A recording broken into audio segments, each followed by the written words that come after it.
They said, your son must leave. He will leave the desert and will never return. His head is filled with dreams of the future, of cement and distance. Don't take down your tent, my son. Leave, but don't take down your tent. I will sleep there, and will be waiting for you.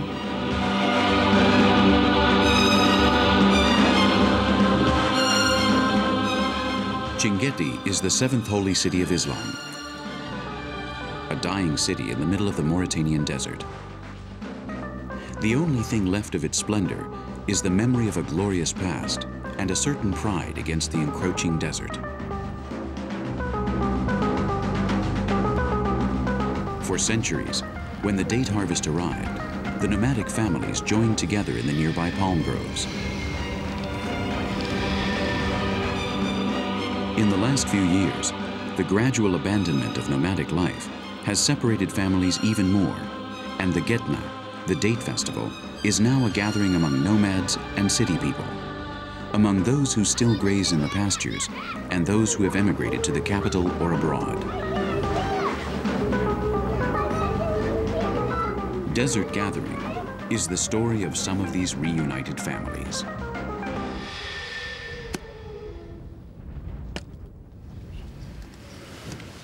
My name is Mahmoud Mohamed. My parents were nomads until 1988. I currently run a hostel for tourists next to the Chinguetti Mosque.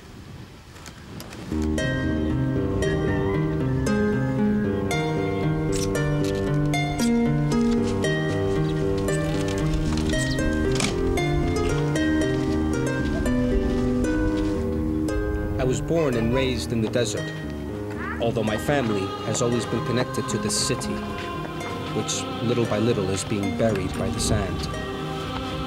The dunes are advancing, and although Chinguetti is fighting to beat the drought, it is losing.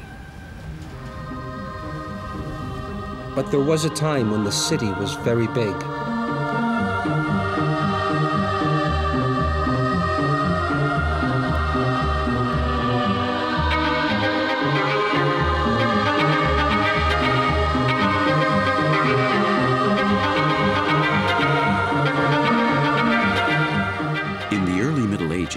When the empires of Ghana and Mali dominated West Africa, camel caravans crossing the desert were obliged to pass through Chinguetti.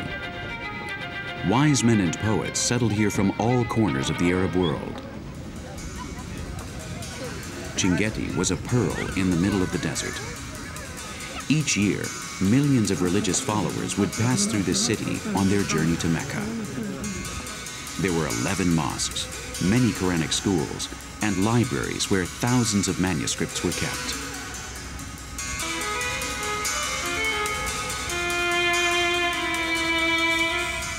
The city lives on. Barely, but it lives. The main mosque, some of the religious schools, and the books still remain. As long as the books exist, Chinguetti will stay alive. When my parents abandoned nomadic life, I went to Nouakchott, the nation's capital, to study business administration.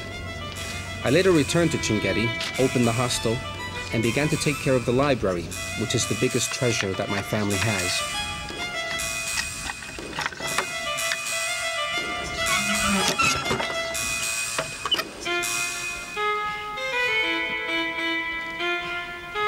It is very big, and we have more than 250 books that date from as far back as the 13th century.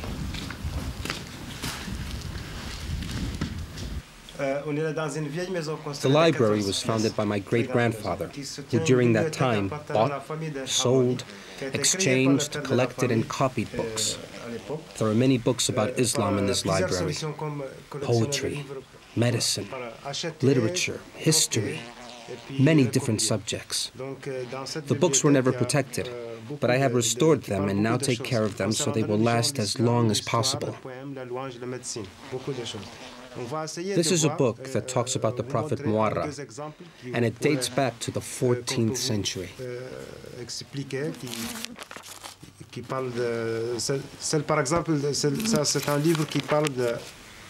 La louange du prophète Mohammed date du XIVe siècle. La même chose aujourd'hui dans l'école.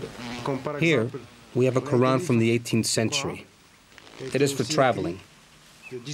When the caravan stopped for a rest so that the camels could drink or eat, the people would take out their small Quran and would pray. Donc ça, c'est un manuscrit du Coran Karim pour les voyages. The books are kept in this old house, have been collected over the centuries during journeys around Africa. When someone saw an interesting book, they hired a clerk to copy it, or, if it was for sale, they bought it. À l'époque, la maison aussi était faite chez lui. On garde la grosse, l'original dans les bambous. These bamboo sticks were used to transport letters in the caravans. On écrit l'acte, on donne pour la personne et puis le juge il garde l'original dans un bambou. Ça se conserve très bien. Et aussi c'est utilisé pour transporter les lettres avec la caravane. Par exemple, on voit l'adresse. This letter was written by a family in 1130 in the month of Isria, which is equivalent to the Christian 17th century. They lived in Gulaimi, in Morocco. It is addressed to the relatives living in Chinguetti, and it talks about the cost of the products that the caravan was carrying.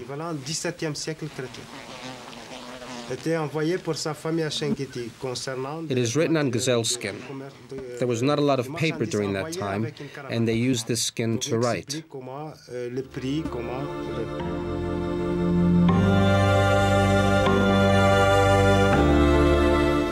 It's July, the month of the Getna festival. Mama is Mahmoud's brother, and he also lives in Chinguetti, where he has a store and runs a Quranic children's school. Here in the Tanusha oasis, he will reunite with the rest of his family in just a few days. At the moment, he is waiting with Sinapu, his wife, and with Sidi, his small son. It will be a big celebration, and they need to prepare everything, especially the date harvest. The Getna is the best time of year, when the nomads abandon the pastures and take refuge in the palm groves in order to rest and meet up with their relatives and friends. These are days of celebration, of peace, of long conversations, and of religious song that lasts until sunrise. The family of Mama and Mahmoud was nomadic until the 1980s. It was a hard time, and circumstances made them look for other alternatives. Only one of the brothers, Ali, continued living the nomadic life. The rest of the family opted to settle down. Some remained in Chinguetti, others went to Nouakchott. Their father's younger brother, Da, emigrated to Europe, to Paris. The Tanusha palm grove has been the family's meeting point for centuries. Today, the oasis, like the family itself, is in danger of extinction. The encroaching desert is eating it up, but they are not willing to accept defeat. They fight against the dunes with dikes and against the distance by gathering together in the desert.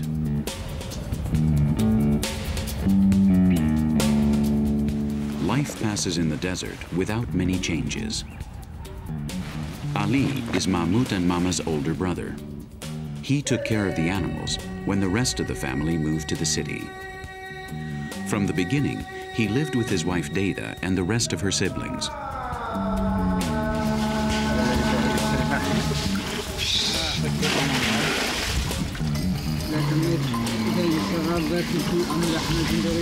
Together, they worked hard to survive in a hostile environment that was determined to throw them out forever.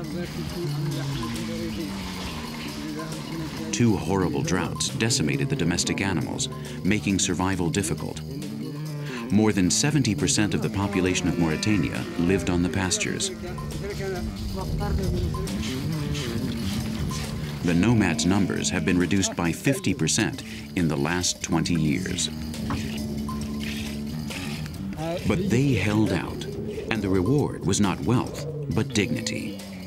The dignity carved from strokes of silence and days lost without traces of water. The dignity of knowing how to look death in the eye with determination and to move on unharmed, stronger, still proud to inhabit the desert.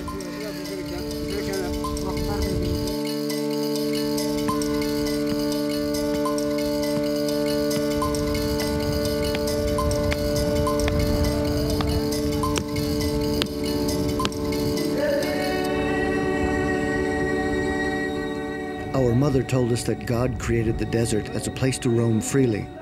He called the wind from the south, the wind from the north, and all the other winds, and he ordered them to come together. He took a handful of this perfect blend, and the camel was born, for the glory of Allah and for the benefit of man. He tied compassion to its feet, he tossed treasures on its back, and he gave wealth to the sincere. He gave birds the ability to fly, and tied freedom to the camel's tail.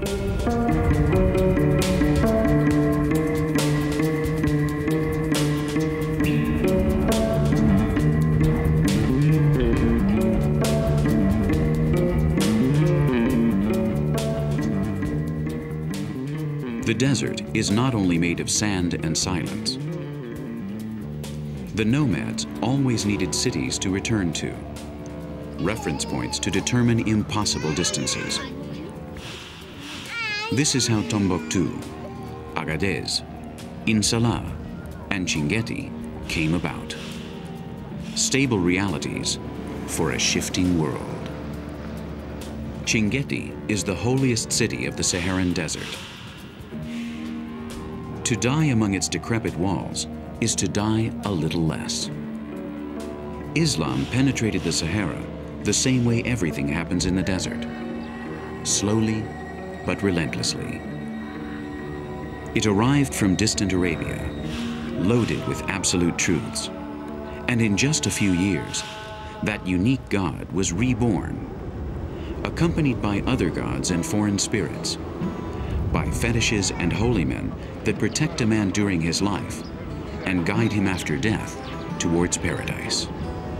The God of the desert is a crossbred God.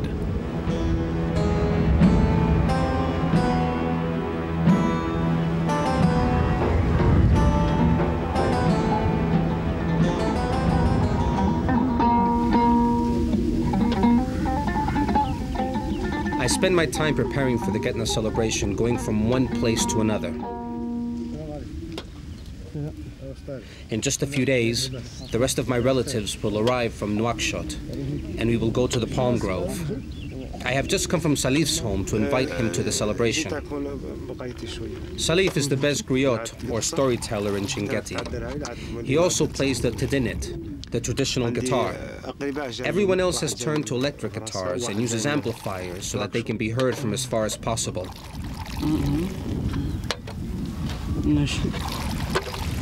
At night, when there is a celebration somewhere, you can hear the music from a distance of many kilometers. Salif is different.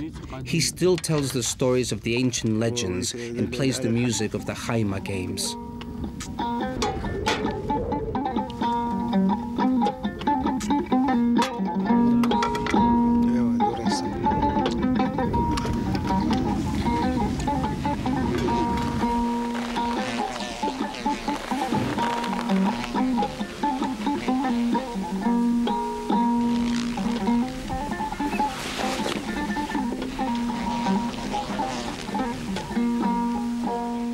Mahmoud's aunts, Aisha and Fatima, have been living alone for more than a decade. They are married, but their husbands are traders based in Nouakchott. They only return home a few times a year, which is just enough time for their wives to become pregnant. The next time they return home, these men will meet their new children. In this way, the women share numerous offspring that are supported thanks to the Craftswomen's Cooperative. They founded it, and today there are 14 women working and living in the same circumstances. They mainly work with lamb and camel skin. Mahmoud buys book covers from them, and the nomads order cushions or wineskins for water.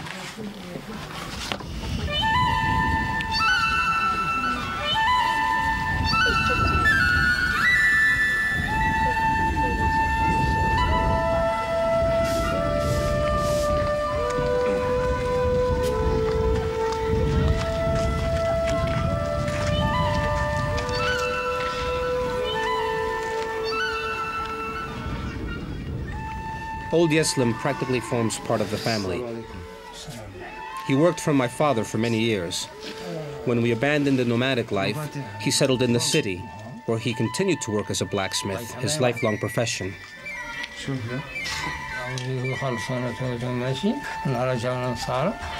Yeslim was never a slave. He was treated like one of the family. Even today, my relationship with him is that of a grandfather and a grandson. I remember how he would join my father and Ali by the fire at night. They would tell stories about how the Regibats attacked the city, and how everyone ran as far away as possible to hide.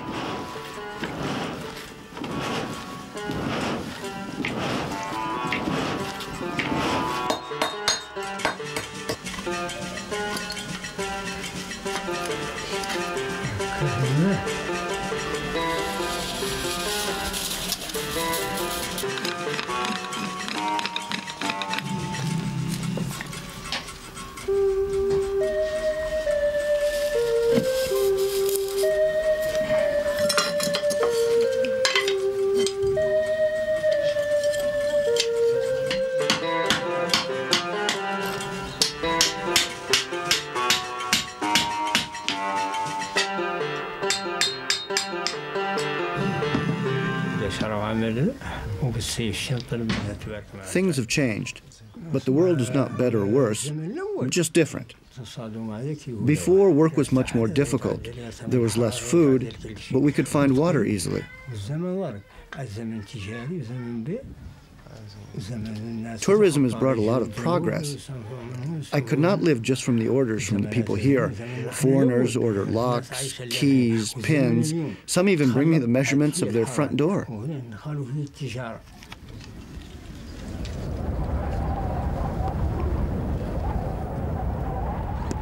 To satisfy the demand for meat, Chinguetti's camel slaughterer sacrifices 3 or 4 a week. Due to the Getna, the population doubles, and they kill a camel a day.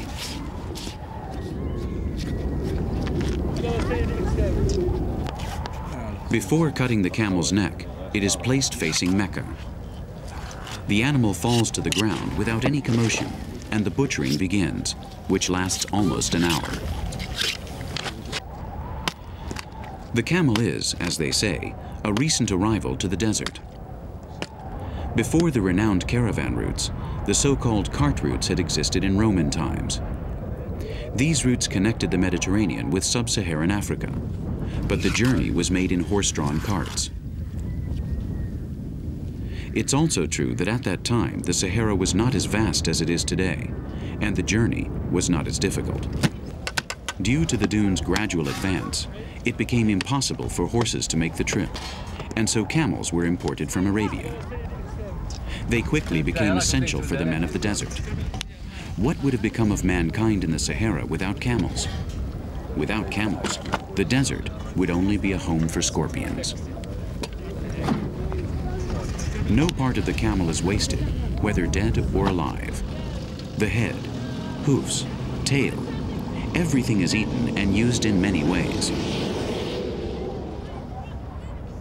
The hump is not an enormous water deposit, as we all believed as children, but an energetic fat mass that is the camel's true engine. A good hump doubles the sale price, and at the market, it is the most solicited part of the camel. The hump and the liver are the most expensive.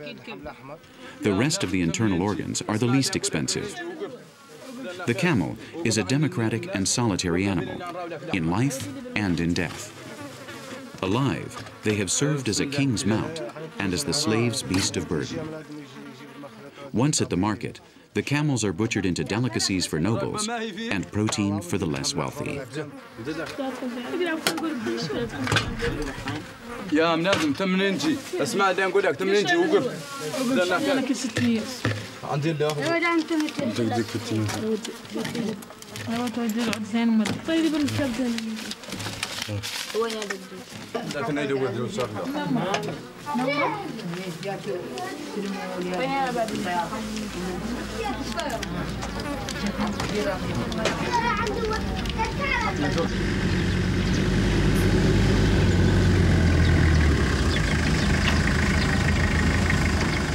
My uncle Da and Eselmu, my third brother, have not come to Chinguetti for a long time. Eselmu works in Nouakchott, heading a computer project, and my uncle Da emigrated to France in 1989. Eselmu has come back, but Da has not returned since our mother died about 5 years ago. We have not come together for the Getna festival since then.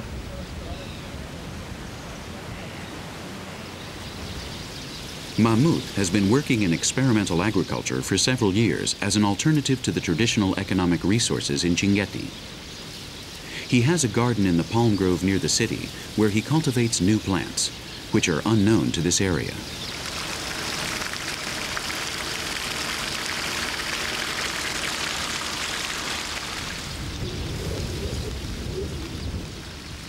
What do you have here?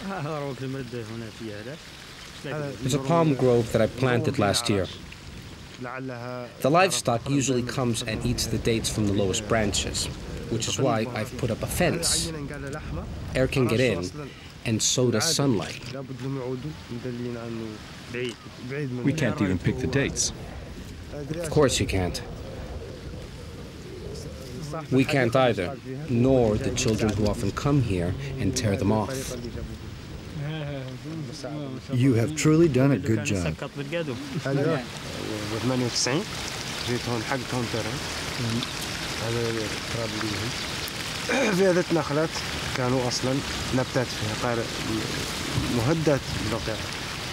Two years ago, this plot of land only had 3 large palm trees, and even they were threatened by the sand.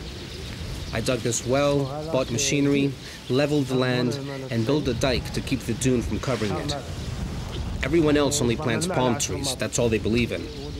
I had the idea of buying seeds and small fruit trees that I brought from Nouakchott. Everything I planted is grown and is alive. I wanted to show the people that it's possible to live without palm trees. Palm trees are fine, but there are other things. Now, neighbors come to ask me for seeds for lemon trees or banana plants, which are said to be good for keeping mosquitoes away. In a few years, these gardens will be full of fruit trees.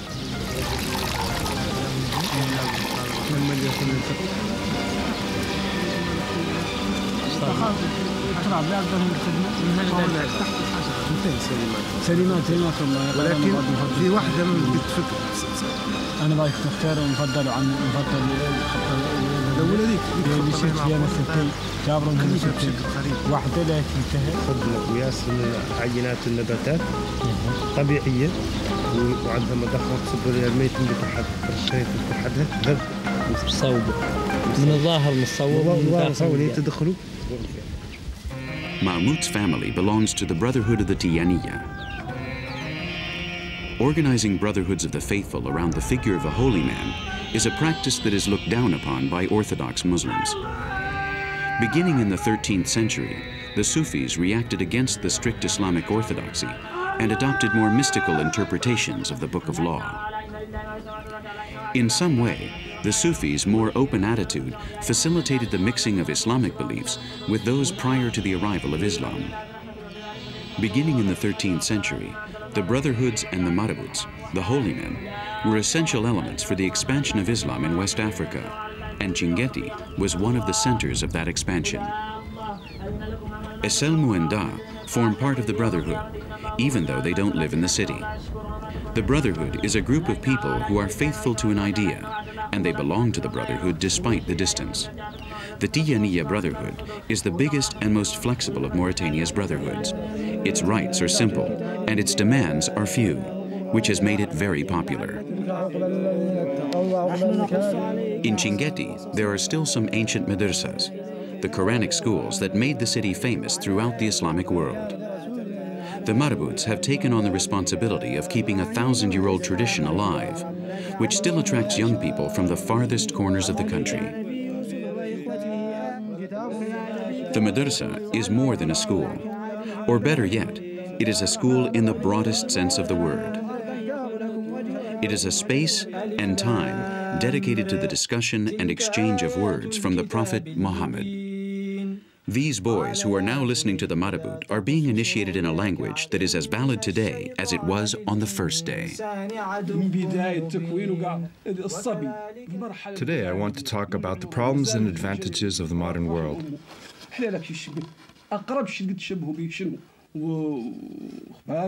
European scientists have discovered many things, especially in this last decade.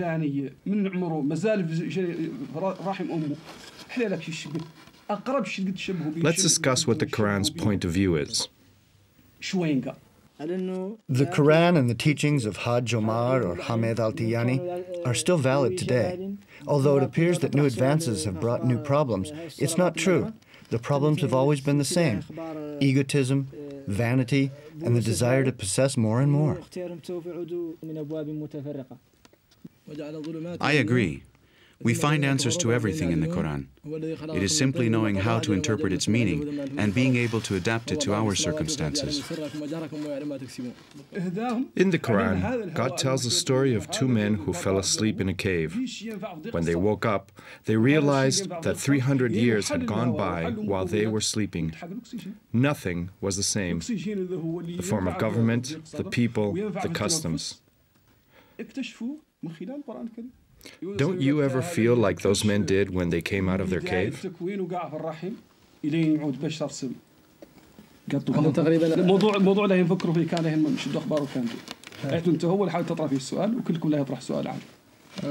The marabuts are not only teachers, but also spiritual leaders.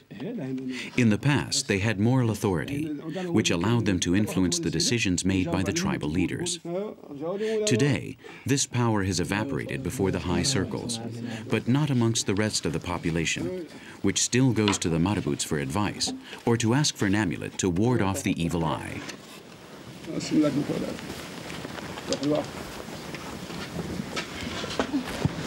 Excuse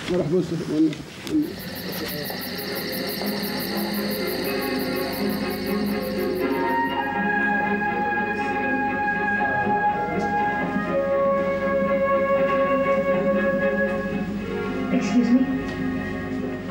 In Chingeti, there is one television for the whole city. Eselmu and Da have not seen the TV yet, since it was installed in the cultural center just recently. I like to watch the Champions League soccer matches, and when there are no soccer matches, we watch films. We read the manuscript, Dr. Assistance. If we should get down to the short strokes, surely, thereby prolonging my unfortunate existence.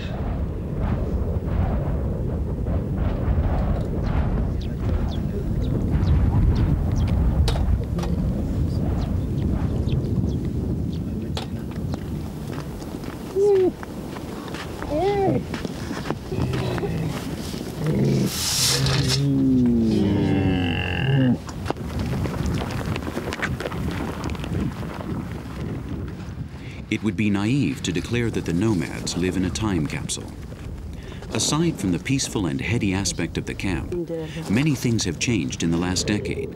Maybe too many things and too fast.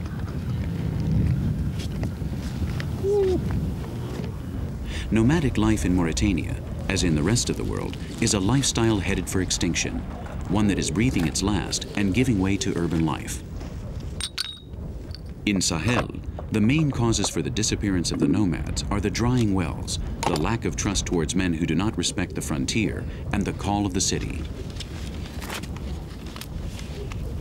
Ali and his family are holding out like true gladiators for survival in the desert. Everything that is important to us is here in the camp. I have also tried city life. I bought a wheat grinder and worked hard, but I had no other choice but to return to the desert. I could not adapt to the car fumes or to the fast pace. Everyone wanted wheat at the same time, and I only had one machine.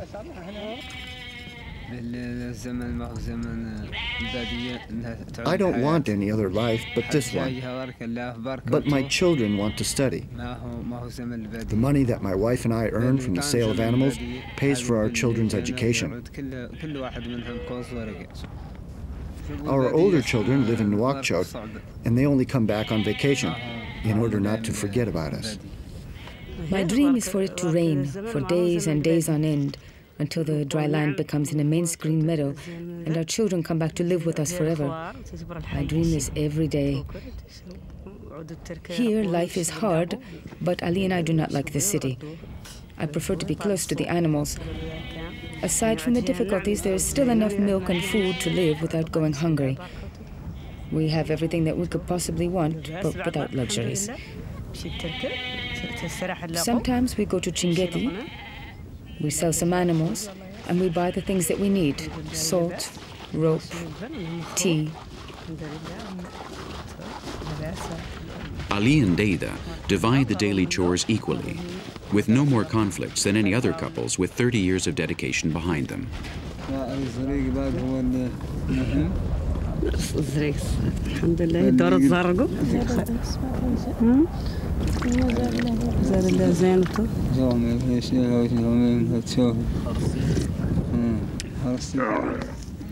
In the last few decades, 500,000 nomads, 1/4 of the country's population, has swapped the desert for a shack on the outskirts of Nouakchott or Nouadhibou.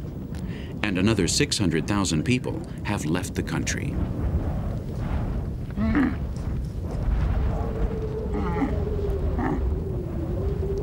We do not get many visitors. The other camps are far away, but sometimes the neighbors are inspired to come.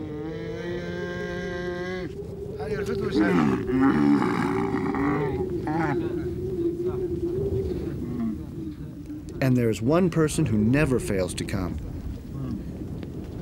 His name is Ahmed.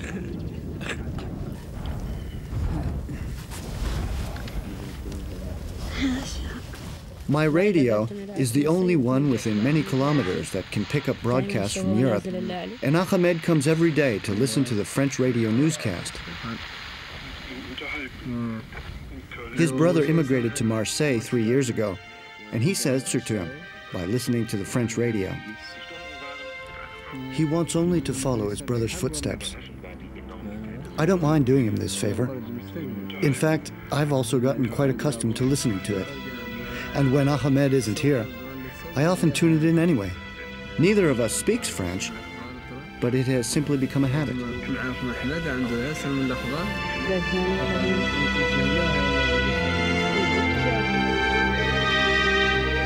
July is the last of the dry months of the year. The rainy season is coming, and certainly in a few weeks the grass will begin to grow. Not to the point of making Deida's dream come true, the dream of immense green meadows that will make her children return home, but enough to keep alive the hope that the Sahel desert frontier will continue allowing the nomads to roam freely.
Like the rest of the family, Ali and Deida will go to the family gathering at the palm grove. The summer pasture is all used up, and they need to move the camp towards an area where they can find food until the rain comes. The camels do not need a lot of water, but the goats do. The only place to find fresh grass is in the south, where the humid areas are found.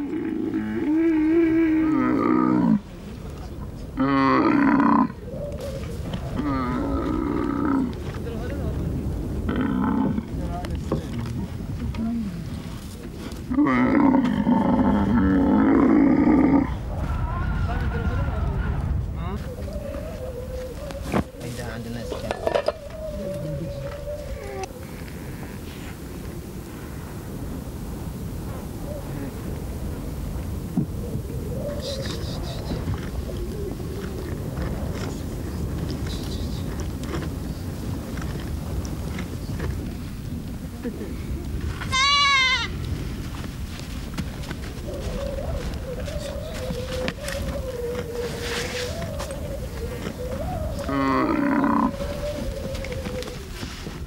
has been a long time since I have seen my brothers. I often remember the times when more than 100 people came together for the Getna. People came to the palm grove from places that I've never heard of.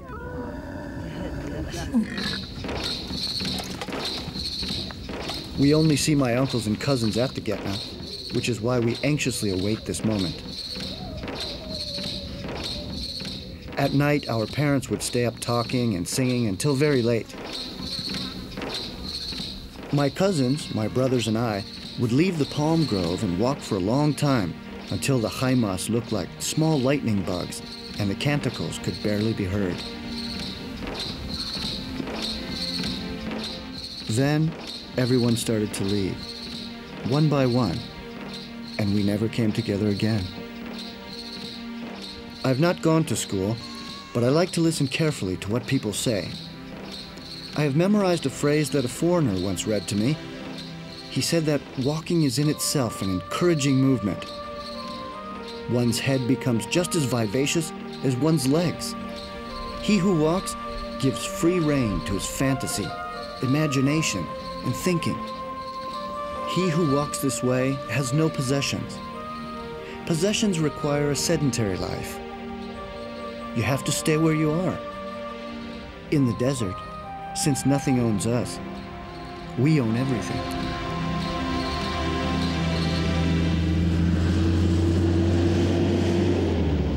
The Tanushir Oasis is about 2 hours from Chinguetti. The route is bad, and it once was an actual minefield because of the confrontations between the Mauritanian government and the Polisario Front.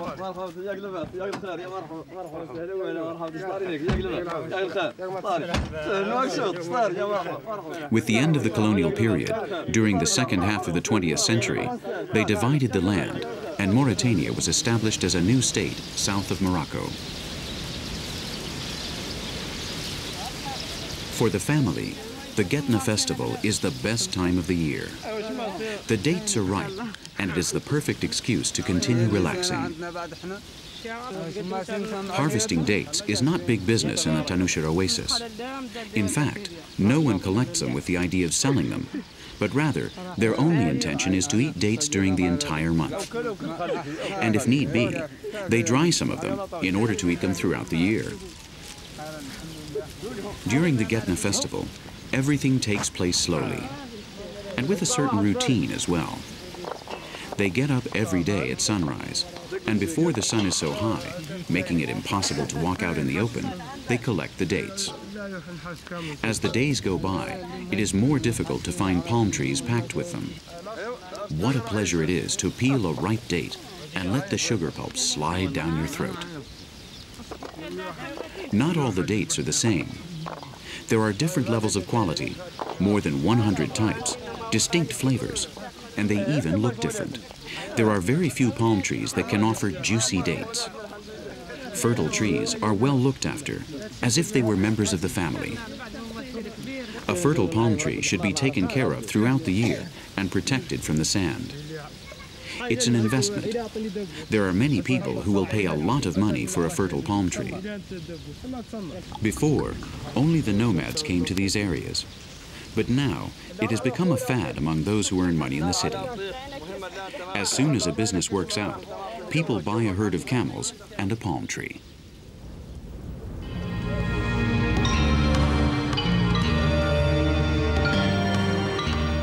The desert advances. This oasis, which only a few years ago was twice as big as it is today, probably won't last much longer.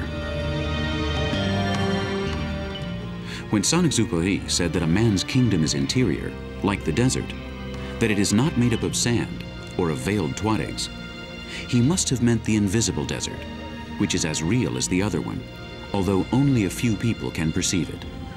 But the real desert, the one that can be weighed and measured, is made up of sand and face-veiled Bedouins. They are the same men who will one day remove the cloths that cover their faces and flee to the city. These dunes are threatening us. 20 years ago, they were very far away, and each year they are more than 2 meters closer to the palm trees. In the last 20 years, they have grown about 40 meters on every side. When the sand reaches the palm trees, fruit will not be able to grow. Some of the palm trunks are so smooth that it is impossible to climb them. The trunk gets thinner, little by little, until it ends up falling down. The dunes force us to cover the roots so that the palm trees can live longer.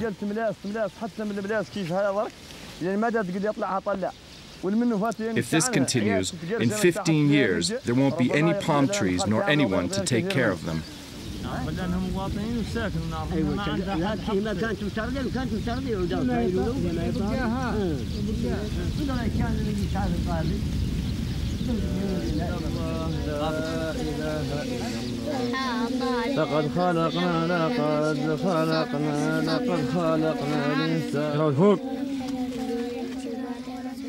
Although my true occupation is business, I dedicate a large part of my time to the Quranic school.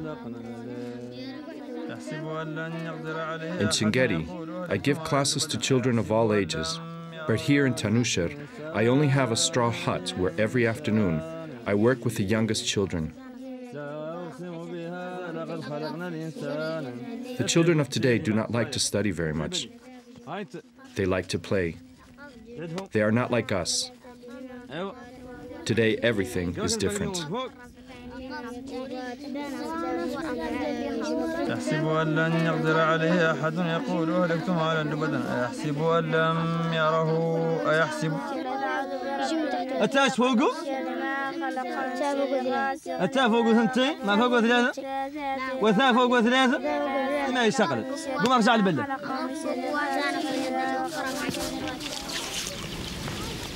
Shigali is the person who takes care of the palm grove during the year. He was a slave, and today is a free man. He has never seen what the world is like beyond Chinguetti. In Mauritania, slavery was abolished for the first time by the French in 1905. Later on, in 1960, the first independent government brought slavery back. But once again, it was declared illegal in the 1980s. The continuous repeals do not seem to have taken care of the problem. According to Amnesty International and other human rights organizations, there are actually about 100,000 slaves in Mauritania. Men owned by other men, men who do not receive a salary for their labor. Shigali was freed the last time slavery was abolished. Slavery has been a constant factor in the history of this region. It was part of the war booty in the conflicts between the ethnic or tribal rivals, which occurred during the period of the spread of Islam and also during colonial times. These times have passed, but slavery continues.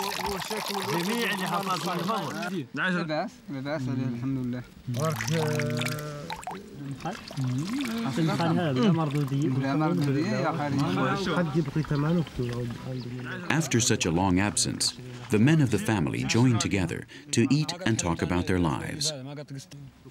Da tells them about Paris, his job, about how the Europeans live at a fast pace. He's fine, but sometimes he longs for his old life. Everything is so different. Mahmoud is happy with his life. The tourist hostel, the library, but above all, the discovery of the internet on his computer has fulfilled all his aspirations. From Chinguetti, he feels close to everyone. Eselmu is also happy with his activities.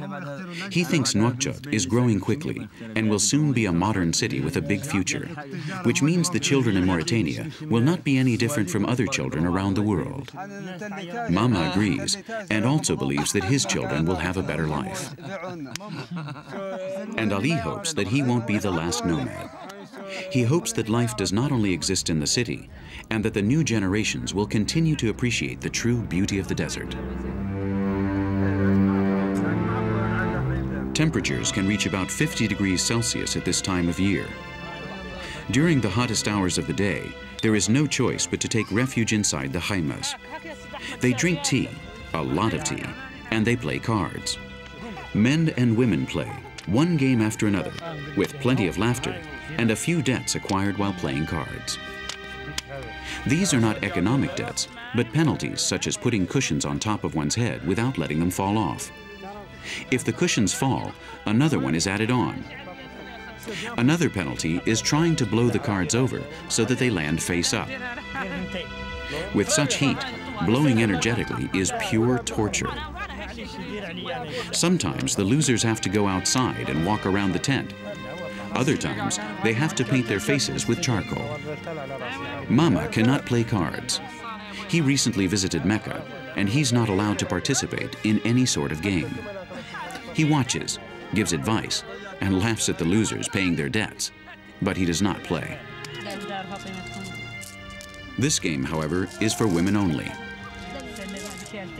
A few holes are dug in the sand, and through numeric combinations, the most skillful and mentally agile can win.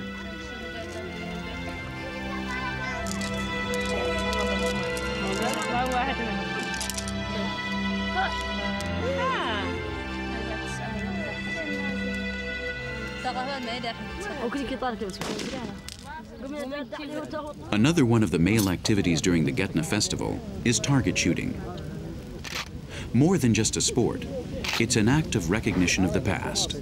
The men of the desert have been and needed to be good warriors. The desert has grown like a jungle of sand, an imposing stage for a radical representation of life or death. Due to this warrior past, the men of the desert have a curious fascination for weapons. They like the smell of gunpowder, the clicking sound of the metal trigger, and above all, the competition and the danger. During these days of withdrawal and self-satisfaction, the women take advantage and tattoo their skin with henna. There are craftswomen specialized in working with this plant, which dyes the skin brown, but as time passes by, it takes on a reddish tone. The drawing will remain on Senapu's foot for a few weeks. By mixing crushed henna leaves with water, a sort of paste is made, which is used to decorate the body and to clean and dye hair. This is a beauty salon for desert women.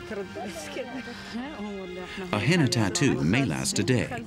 It depends on the difficulty of the drawing and the skill of the craftswoman.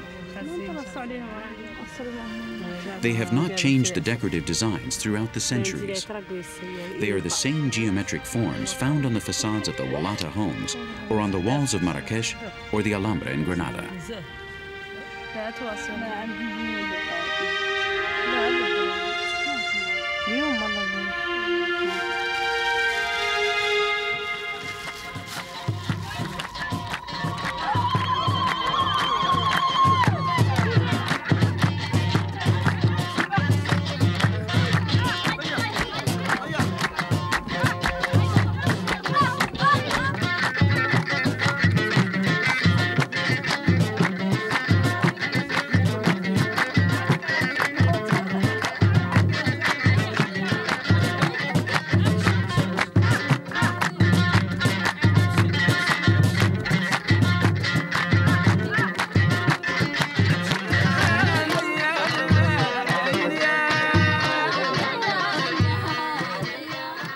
My God, may I live to see the water of the rain falling again on the land, and the herds crossing the valleys to graze in them and rest completely.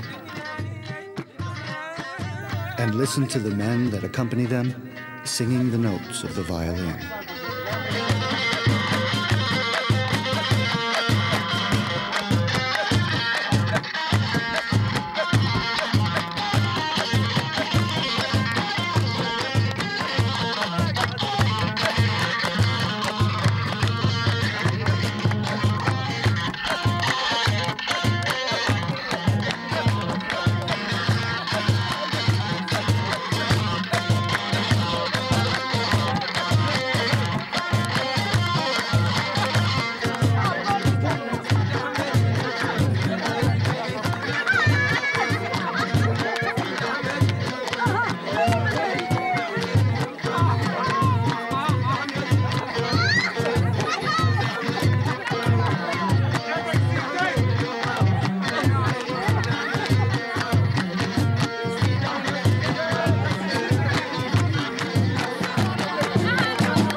The Getna nights are long. Poetry, music.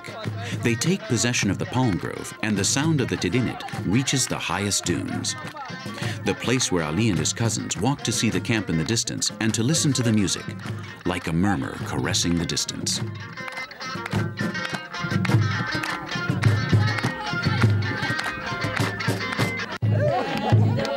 The night celebrations are an excuse for ambiguity. The words of the songs evoke impossible pleasures and great epic poems about legendary heroes. They are religious and profane songs, songs about battles, games, and nostalgia for a lost time. The music seems to be Arabic, but it is deeper than Arabic. In any case, it seems to have a certain connection with the songs of the Egyptian Nile. It is, like everything on the Sahel frontier, a mixed music, born out of the constant crossing of never-ending paths.